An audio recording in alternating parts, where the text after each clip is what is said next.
I am Marie-Lou Bachellery from the University of Cape Town, and I would like to invite you to visit my poster on the low-frequency modulation of the coastal interannual temperature variability in the southeastern Atlantic Ocean.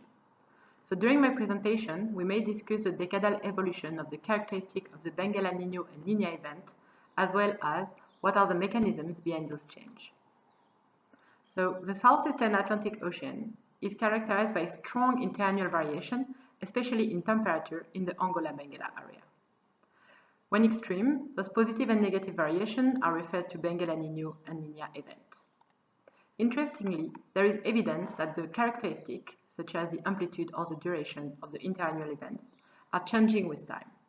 In my presentation, using output of our regional model simulation, we document the evolution of the amplitude of the interannual sea surface temperature variability in the Angola-Benguela area. We observe a periodic increase and decrease of the magnitude of the Benguela event, with, for example, a strong increase of the variability in 1990. It is commonly agreed that two mechanisms are responsible for the interannual temperature variation.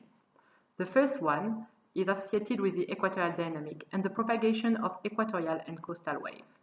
The second one is characterized by wind stress fluctuation in the off of the coast of Angola.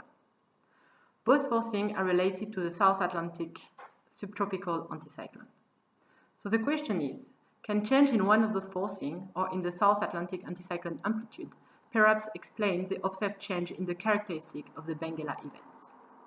During my presentation, I will try to answer this question using sensitivity experiment designed in order to separate the contribution of both forcings to the low-frequency modulation of the interannual temperature variability.